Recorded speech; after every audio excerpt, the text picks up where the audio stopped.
Selamat testing tes. Okey. Selamat sore semuanya. Apa khabar? Nama saya Ketan, saya dari Singapura. Okey. Sebelum kita memulai, audio dan video ada baik, ya. Boleh melihat skrin saya, ya. Skrin saya sekarang menunjukkan IC Markets Webinar bagaimana memperdagangkan hasil pendapatan Amerika 5 Juli.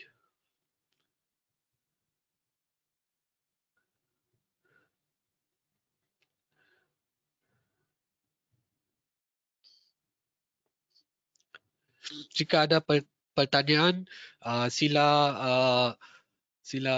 type di chat box, ya. Ada Q&A chat box. Jika ada pertanyaan, sila tanya di sini, ya, di chat box. Okey, baik. Okey.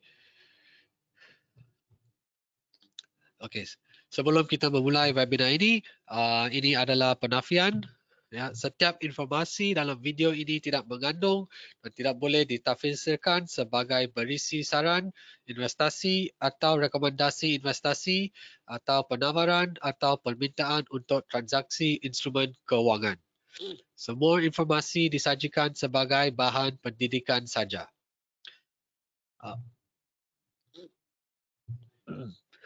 Dan harap perhatikan peringatan risiko.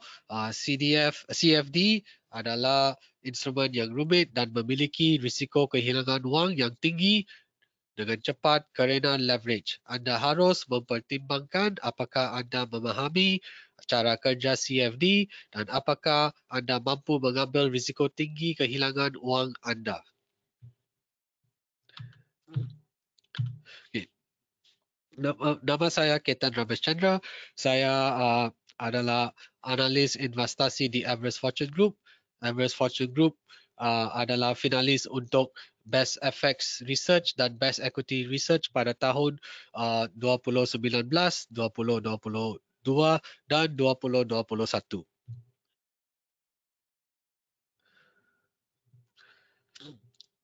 Baik, ini agenda untuk hari ini. Mari kita mulai dengan apa itu hasil pendapatan Amerika.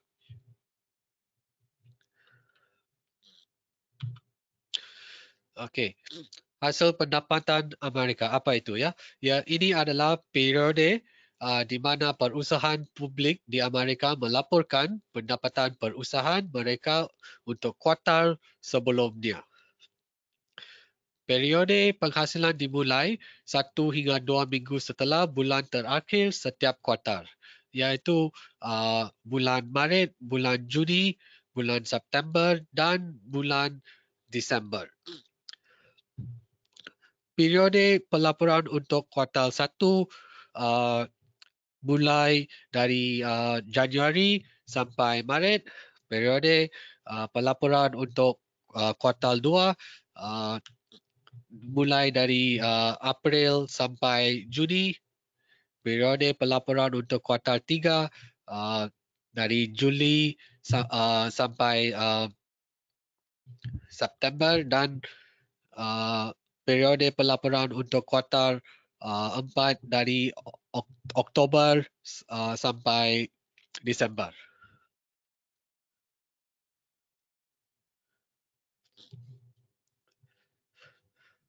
Okey.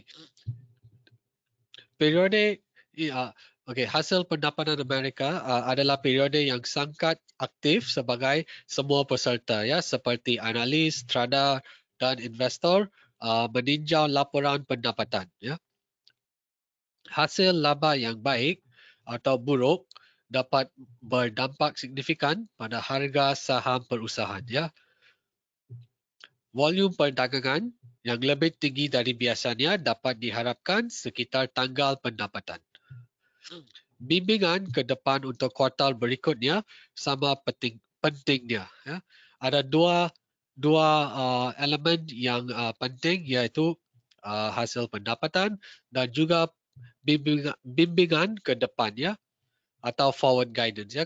Kita boleh dalam Inggeris kami menggunakan EPS, earnings per share, dan revenue dengan forward guidance. Ya. Ini adalah tiga hal yang penting, ya, yaitu hasil pendapatan dan bimbingan ke depan, ya, revenue, earnings, dan forward guidance. Ya.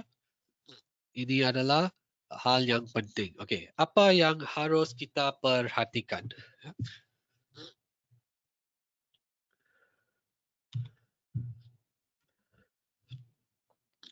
Tiga hal penting yang harus diperhatikan adalah EPS atau earnings per share, pendapatan iaitu revenue, dan bimbingan ke depan iaitu forward guidance. Ya.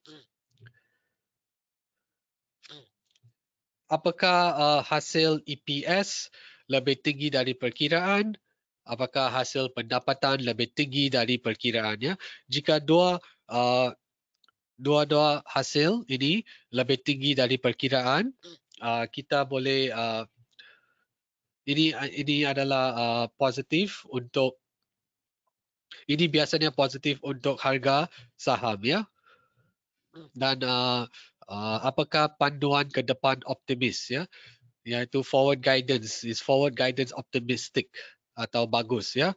Apakah perusahaan menaikkan perkiraan awal?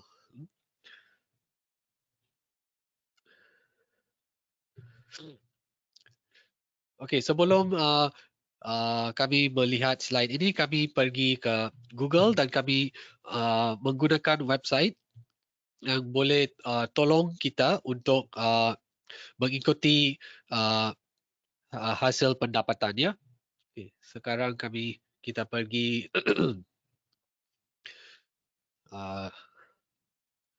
di sini. Okey, jika saya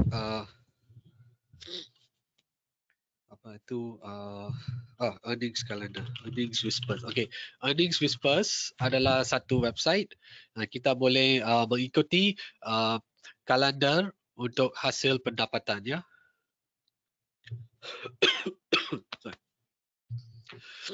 Website ini, ya, menunjukkan semua informasi penghasilan untuk Amerika, ya. Ini adalah main website dan kita pergi ke kalender. Di kalender kita boleh melihat bila perusahaan akan merilis hasil pendapatan pada kuartal yang sebelum. Okay. Sekarang hasil pendapatan belum mulai, tetapi minggu depan hasil pendapatan akan memulai di minggu depan, dan kita boleh mengikuti kalender di sini, ya. Website ini juga ada satu Twitter account. Twitter account ini lebih baik. Saya cari dan Twitter account ini di mana? Okey, di sini.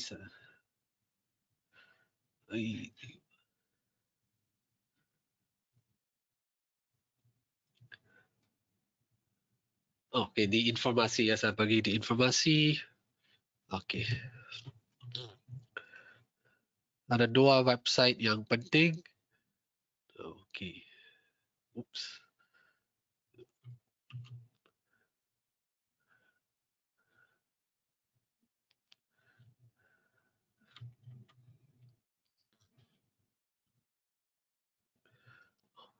Di mana? Okey.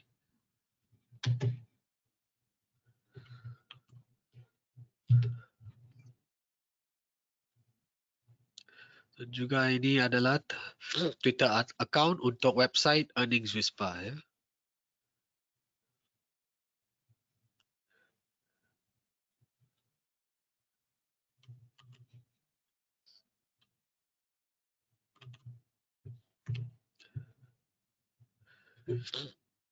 Jika kita mengikuti Twitter account ini, kita bisa melihat di mana website.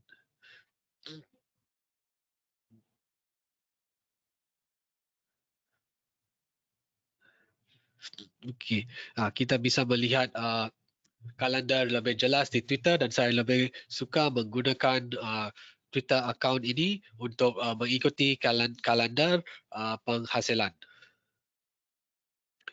Okey, sekarang ini adalah tweet yang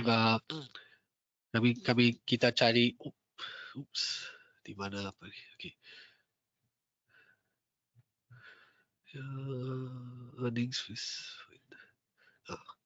Okey, kita cari tweet yang baru. Kenapa tak?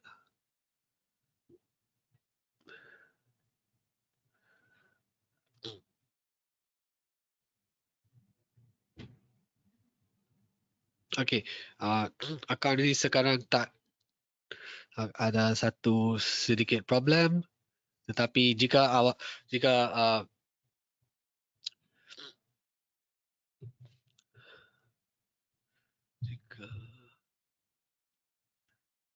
di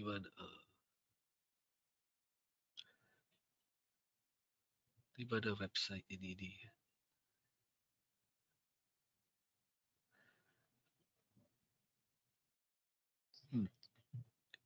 Okay, jika diinginkan, anda boleh melihat website ini satu lagi setelah webinar ini. Mungkin website ini akan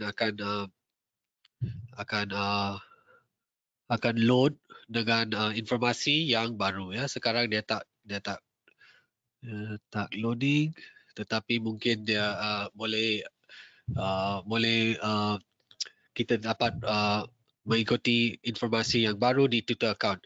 Tetapi kita juga boleh pergi ke main website dan di sini kita boleh melihat perusahaan yang akan merilis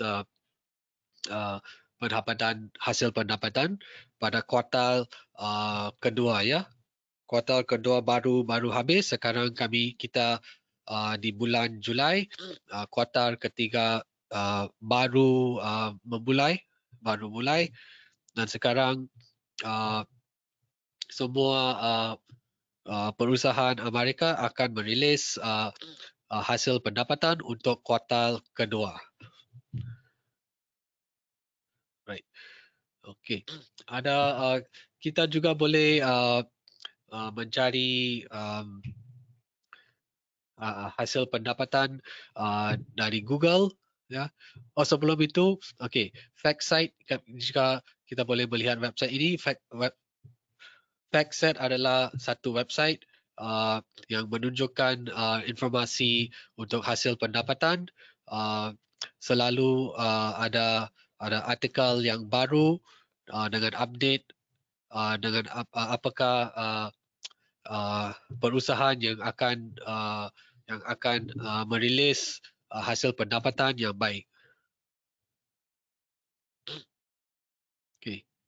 Jika kita melihat website ini, artikel ini dirilis 2-3 minggu dulu. Kita boleh melihat rating perusahaan yang di sektor energi adalah percentage yang tinggi ya, ada buy percentage atau membeli persen membeli yang tinggi. Setelah itu ada perusahaan communication services ini dan infotech. Sektor ini perusahaan dalam sektor ini ada seperti Meta, Google, Microsoft, Apple, ya, ini adalah company seperti di sektor ini, communication services dan information technology. Ya, ini tiga sektor yang akan ada perusahaan yang akan merilis hasil pendapatan yang baik. Okay.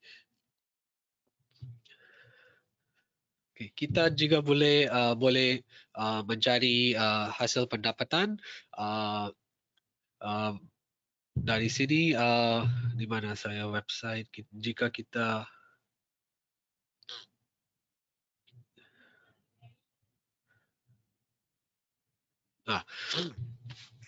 okay, saya copy. Okay.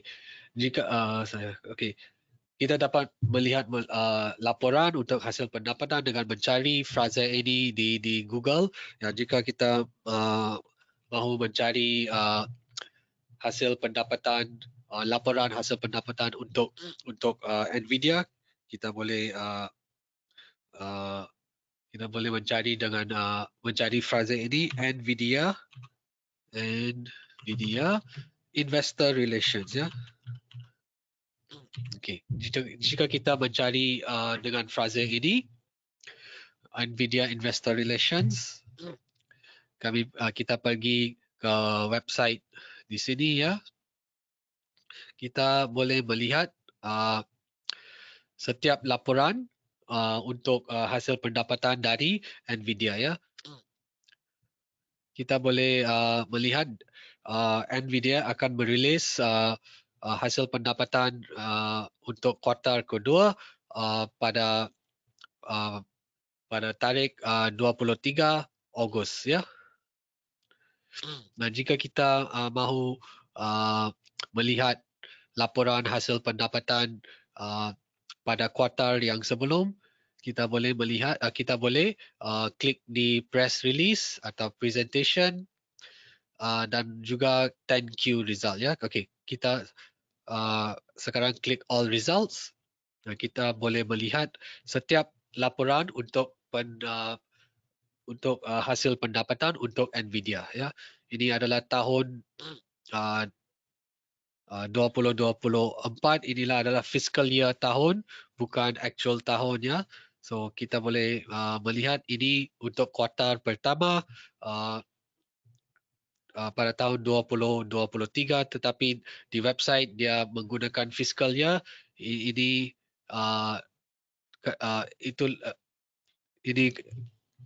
itulah kerana kita melihat website di sini menunjukkan tahun 2024 kerana dia menggunakan fiscal year.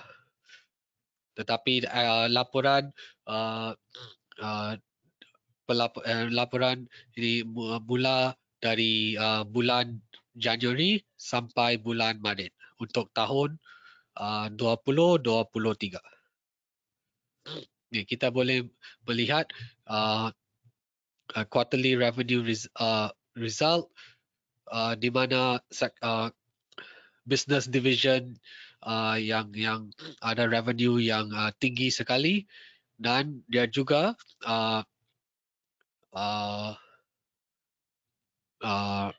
update dengan bimbingan ke depannya atau forward guidance, ya. Forward guidance adalah satu hal yang penting, ya. Kita boleh melihat second quarter fiscal atau kuartal kedua revenue outlook adalah 11 billion US dollar.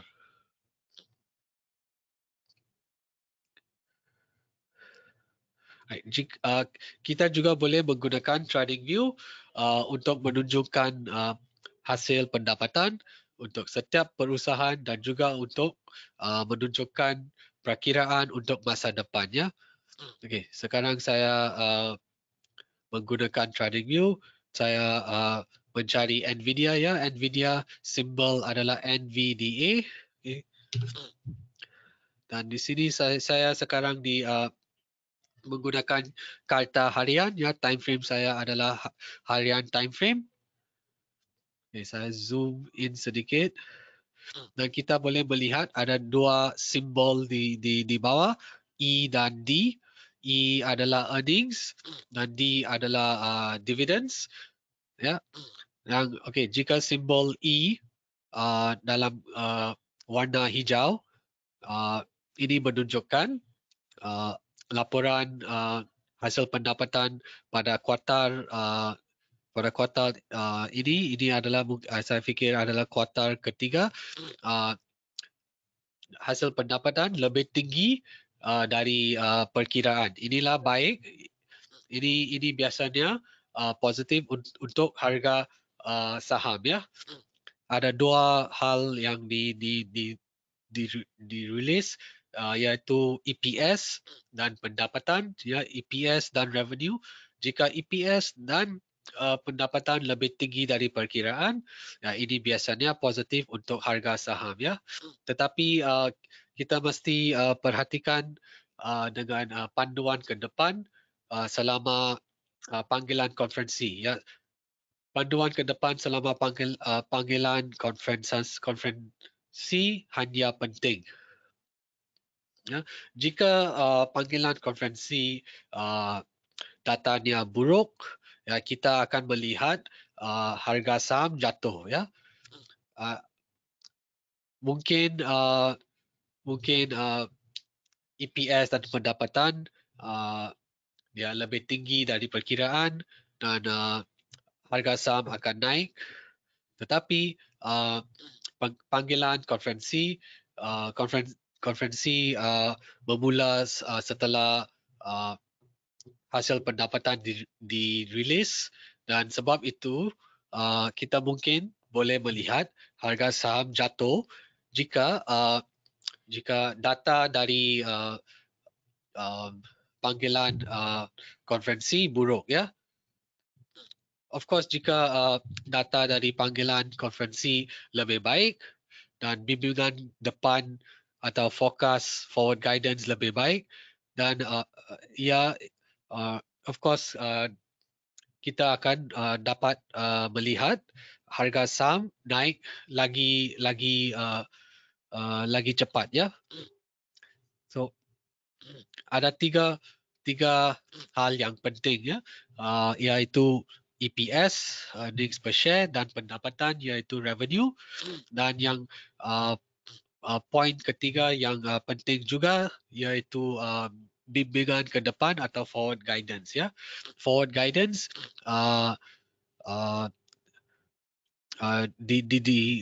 discuss dengan CEO, CFO dan analis-analis yang lain selama panggilan konferensi, iaitu panggilan konferensi adalah satu event yang penting juga, ya. Okey, kita boleh melihat di sini perkiraan untuk EPS, earnings dan pendapatan atau revenue, ya. Kita boleh melihat di sini pada bulan November tahun 2021 perkiraan atau estimate untuk earnings adalah 1,107, tetapi yang hasil EPS yang dirilis lebih tinggi dari perkiraan. Sebab itu kita boleh melihat data di sini ditulis di warna hijau, ya.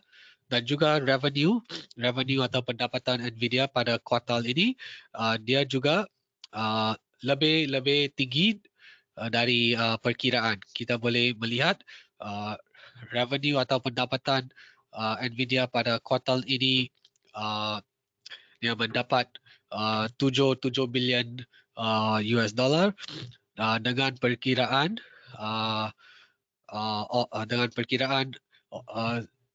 6,8 bilion dolar, ya.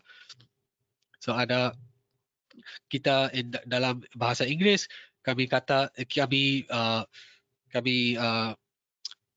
kita boleh cakap ini adalah surprise, ya, earning surprise. Ada EPS surprise dan revenue surprise, ya.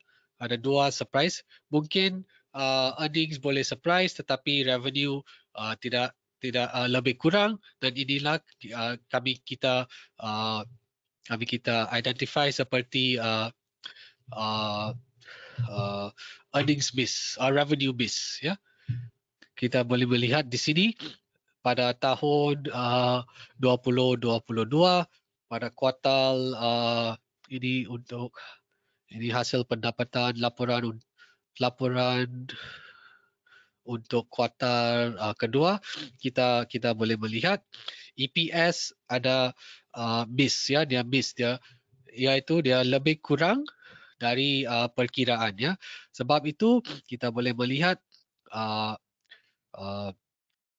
warna EPS result ditulis dengan warna merah ya. Jika kita melihat warna merah, kita boleh understand, kita boleh faham earnings dia miss atau negative surprise ya. Surprise yang negatif iaitu miss, ya, lebih buruk dari perkiraan. Tetapi revenue atau pendapatan dia lebih baik dengan perkiraan, sebab itu kita boleh melihat dia ditulis dalam warna hijau. Okay. So kita boleh menggunakan TradingView juga untuk mengikuti hasil pendapatan dan juga bimbingan ke depan atau forward guidance. Okay, kita boleh melihat pada tarikh 23 Ogos Nvidia akan merilis hasil pendapatan laporan untuk pada kuartal kedua tahun 2023 ya. Kita boleh melihat perkiraan atau estimate untuk EPS adalah 1,997 dan perkiraan untuk revenue kita boleh melihat adalah 10,7 bilion dolar ya. Jika hasil pendapatan untuk Nvidia dia lebih tinggi dari perkiraan ini, kita bisa melihat harga saham akan menaik ya.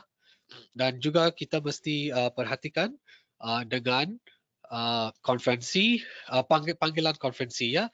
Selama panggilan konferensi, CFO, CEO akan bercakap dengan analis dan jika CEO dan CFO bercakap tentang increasing revenue atau increasing earnings ya, yang dia bercakap bimbingan depan akan naik lebih tinggi dari kuartal sebelumnya. Ini adalah katalis yang baru yang akan menaikkan harga saham untuk perusahaan itu ya. So jika kami fikir sekarang kami sampai pada tarikh 23 Ogos dan Nvidia sudah merilis hasil pendapatannya dan earnings dan revenue, dua-dua faktor ini dia lebih tinggi dari perkiraan. Dan setelah itu selama panggilan konferensi CEO dan CFO mereka bercakap perkiraan atau bimbingan ke depan pada kuartal yang ketiga akan lebih tinggi dari kuartal yang sekarang dirilis. Kita biasanya dia positif, dia ini data ini positif untuk saham untuk harga saham dan harga saham akan naik dengan kuat ya. Okey, sekarang kami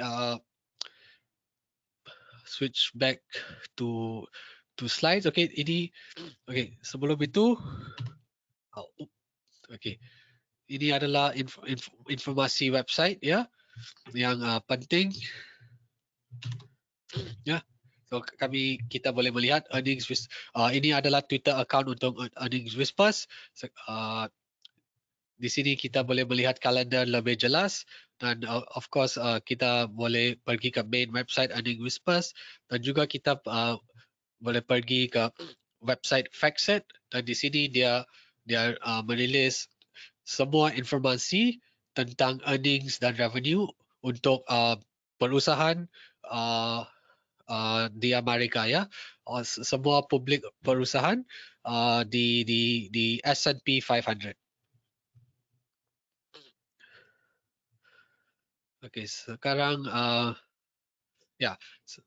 Okey, apa yang harus kita perhatikan ya? Kita sudah cover, sudah melihat yang 3 hal yang penting ya yang harus diperhatikan, yaitu EPS, pendapatan dan bimbingan ke depannya. EPS, revenue dan forward guidance ya. Dan yang apakah panduan ke depan optimis ya? Apakah panduan ke depan optimis, yaitu bimbingan ke depannya. Jika forward guidance lebih optimistik, ya saham harga akan menaik ya, akan naik dengan cepat. Okey, so EPS adalah garis bawah atau bottom line ya. Ini adalah laba bersih perusahaan dibagi jumlah saham ya. EPS menunjukkan berapa banyak wang yang dihasilkan perusahaan untuk setiap bagian sahamnya. EPS juga kita boleh gunakan EPS untuk membandingkan dengan perusahaan lain di sektor yang sama untuk mengidentifikasi perusahaan dengan laba tinggi ya. Pendapatan, revenue atau garis atas, top line adalah jumlah total pendapatan kotor yang dihasilkan oleh penjualan barang, dagangan atau jasa ya. Okey, ini adalah laporan hasil pendapatan untuk Nvidia. Kita boleh melihat di atas, garis atas atau top line adalah pendapatan atau revenue dan di bawah adalah garis bawah bottom line, iaitu earnings per share atau EPS ya. Okey. Juga ada dua standard pelaporan, ada GAAP dan non-GAAP pelaporan. Okey, apakah standar ini? Okay, GAAP adalah Generally Accepted Accounting Principles, iaitu kumpulan aturan atau standar akuntansi untuk memastikan laporan keuangan perusahaan lengkap, konsisten dan dapat dibandingkan, memungkinkan perbandingan apple ke apple antar perusahaan dan dia dilihat lebih baik oleh pemberi penjiman dan kreditor. Non-GAAP adalah angka-angka tertentu disajikan tanpa mengikuti pedoman GAAP. Aturan GAAP tidak cukup fleksibel untuk menangkap nuansa tertentu tentang operasi perusahaan dan metrik non-GAAP yang dirancang khusus biasanya disediakan seperti metrik SaaS atau Software as a Service ya. Okey, bagaimana kita tekankan hasil pendapatan? Okey, kasih saya 1 minit, saya pergi ambil satu ambil ya.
Maafkan saya. Okey, saya okey, mari kita uh, bermula lagi. Okey, kami sekarang pergi ke bagaimana kita memperdagangkan hasil pendapatan.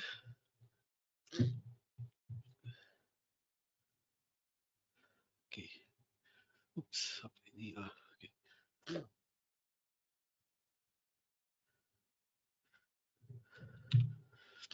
Okey, kami bisa uh, boleh carilah trend yang muncul seperti AI ya sekarang dari bulan Januari kita boleh melihat atau kita boleh melihat di news, financial news, kita melihat topik AI atau artificial intelligence adalah trend yang muncul dan perusahaan atau company yang akan benefit bagus dari AI adalah Nvidia. Itu sebabnya saya menggunakan Nvidia seperti example untuk webinar ini dan kita nantikan acara besar seperti Apple WWDC apalah itu. There is a Worldwide Developers Conference. Di sini di konferensi di sini Apple akan merilis produk-produk yang baru atau services yang baru. Dan jika produk atau servis ini ada impact yang kuat sekali, kita boleh melihat bila Apple merilis laporan untuk hasil pendapatan, harga sahamnya akan naik ya. Jika EPS dan revenue dia lebih tinggi dari perkiraan dan ini biasanya positif untuk harga saham ya.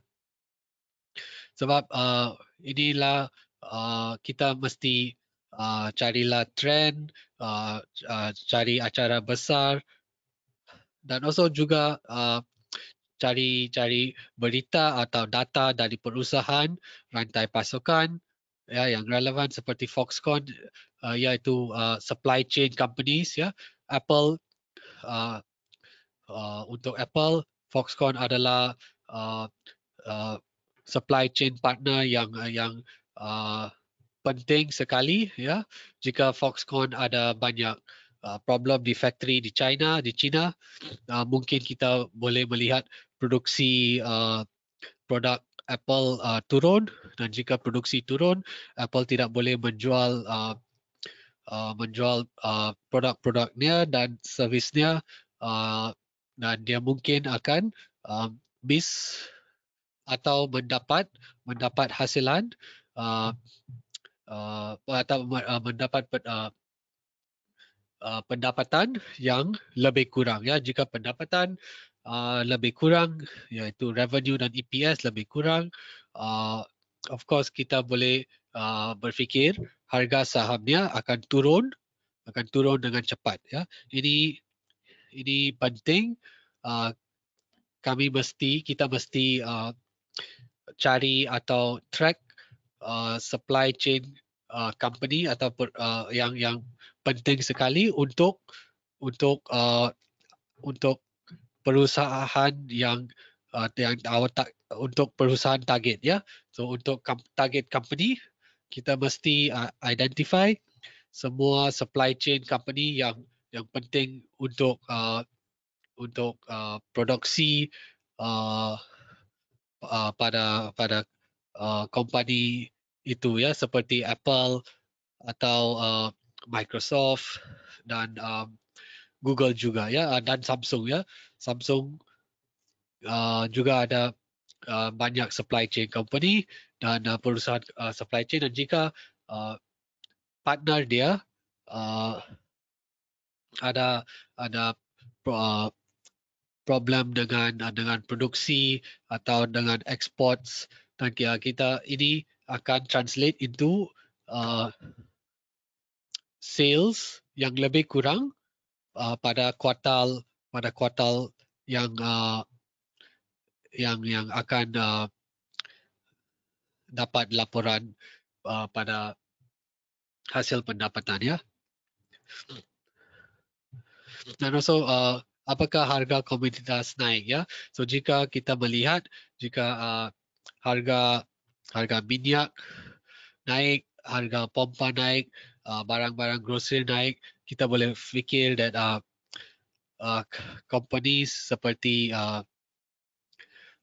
Target dan Walmart dia akan mendapat revenue yang lebih tinggi. Ya. Company seperti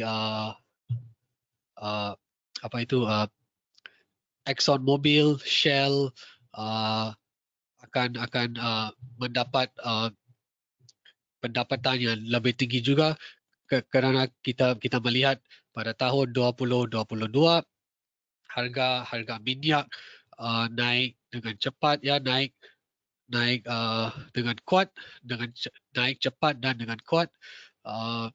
Kita juga melihat harga pompa ya, atau pump prices ya, dia naik juga ya di Amerika dan juga di negara-negara yang lain ya. Like di Singapura juga kita melihat harga pompa naik dengan cepat, dengan kuat, dan kita boleh berfikir ini semua ini akan translate atau akan menaikkan pendapatan untuk company di oil and gas ya. Ada banyak company oil and gas pada tahun 2022 dia merilis laporan laporan pendapatan yang baik sekali ya, baik sekali.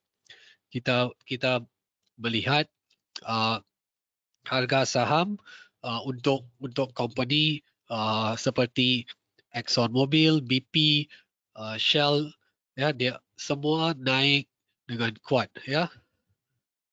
Sebab itu kami mesti coba mencari berita atau informasi atau data yang penting, dan ini adalah satu acara yang baru ya. I think 2 atau 3 hari sebelum ini penjualan untuk mobil Tesla di negara China meningkat dengan kuat ya. Mari kita klik di sini. Ya, kita boleh melihat artikel ini reporting tentang penjualan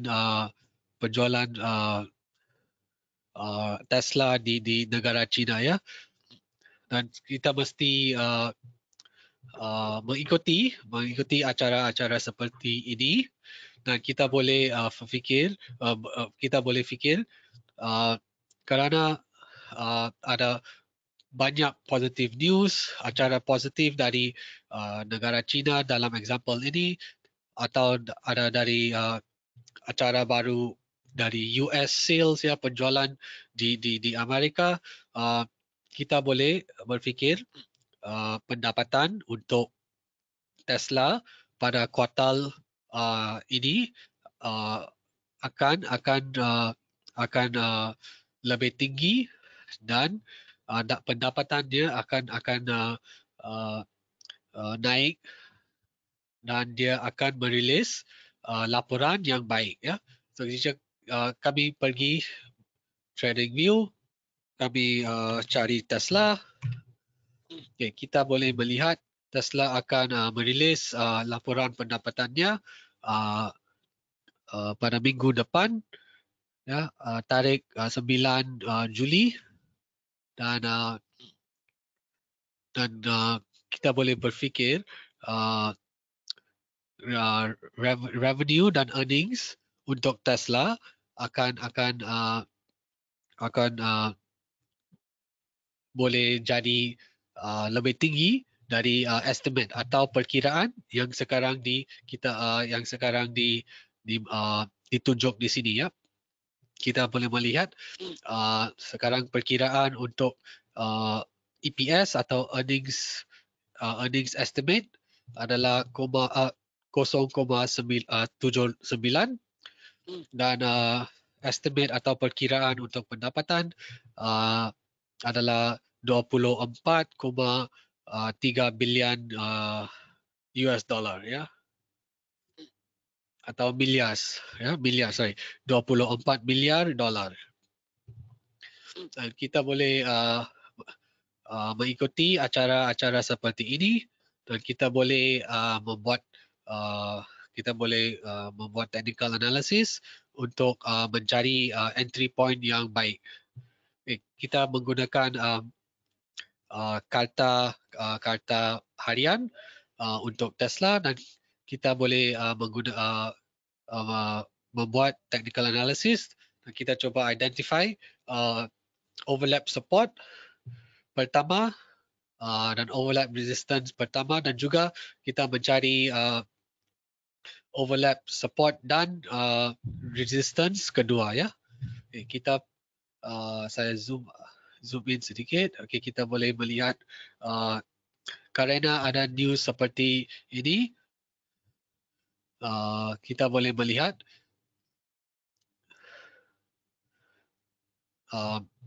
harga saham Tesla dia gap higher ya, dia naik di hari pada hari Isnin ya. Pada hari Isnin dia price gap up kerana ada acara yang baik ya. Okey, kita boleh menggunakan kita pergi karta mingguan dulu. Saya coba mencari overlap resistance pertama dan overlap support pertama.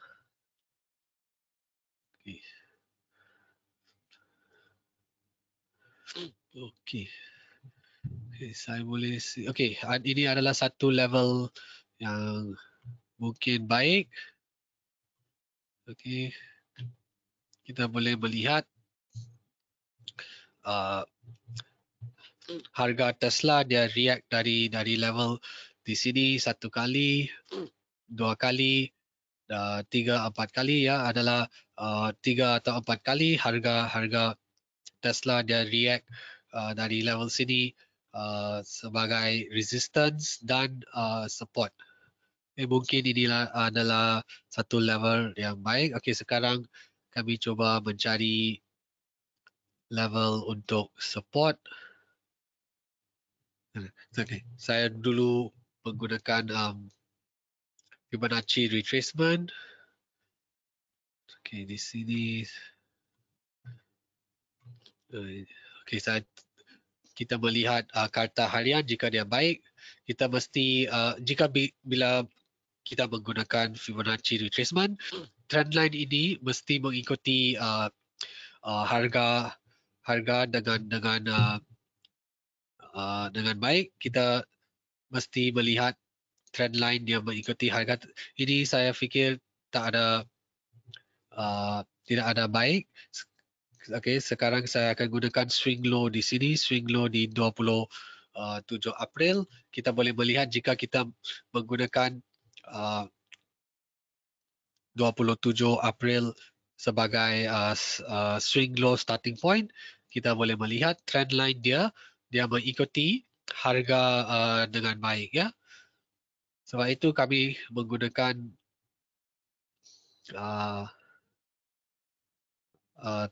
27 April untuk starting point. Okey, sekarang saya menggunakan semua Fibonacci retracement, semua level. Jika kita boleh melihat, okey, tidak ada level yang baik. Saya fikir untuk support, saya mencari overlap tetapi tidak ada overlap yang baik. So, okey, saya menggunakan harga di 240 sebagai overlap support pertama. jika saya menggunakan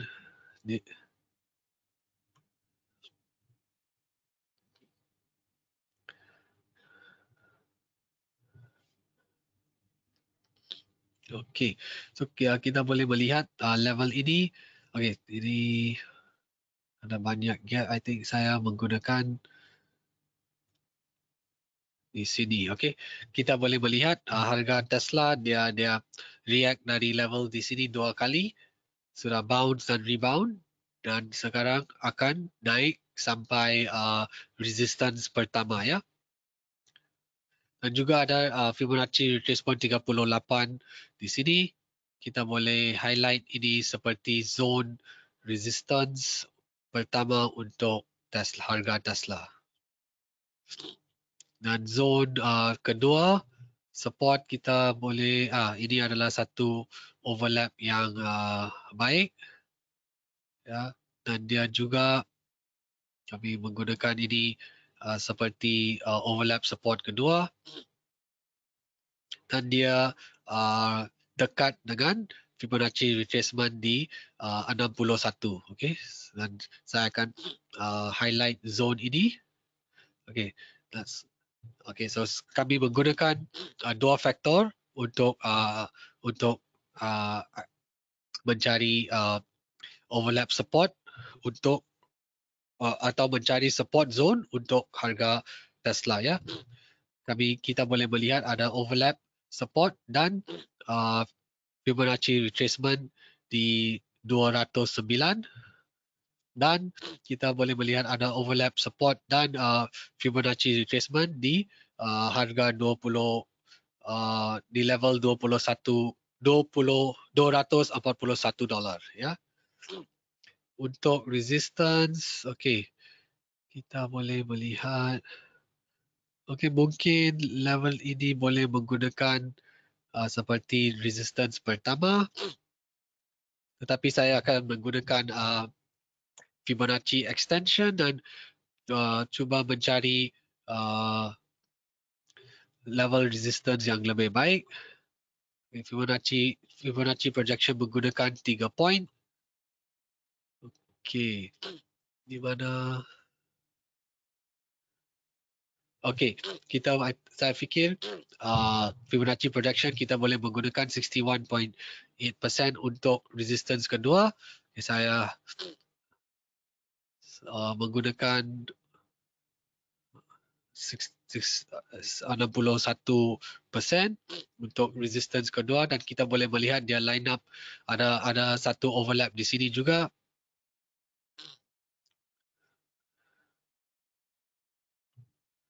Ya. So ini adalah resistance kedua untuk harga Tesla ya. Okay, so untuk retracement ini kita menghilangkan 23%. Dan juga kita menghilangkan 50% dan juga 78% ya. Kita menggunakan 38 dan 61% Fibonacci retracement, dan kita menggunakan 61% Fibonacci projection untuk mencari cari resistance kedua ya. Baik. Okey, kita recap webinar hari ini.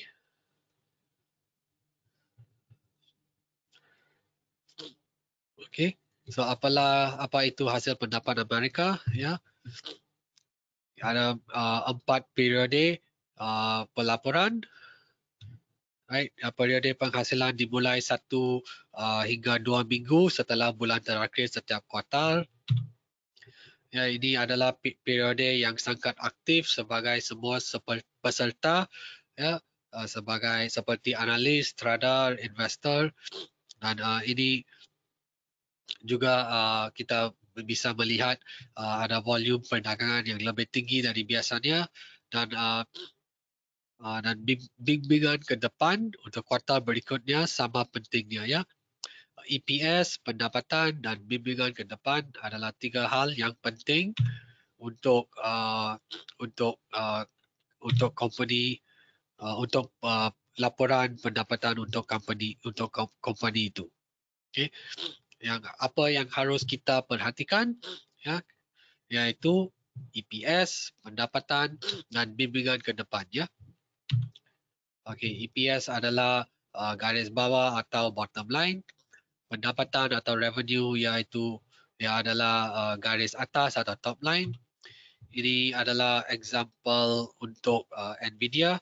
Ya, kita boleh melihat revenue atau pendapatan di garis atas, EPS atau earnings per share di garis di bawah, di garis bawah, dan ada juga dua standard pelaporan, GAAP dan non-GAAP. Ya, jika kita membanding apple ke apple antar perusahaan, kita mesti menggunakan standard yang sama, dan non-GAAP standard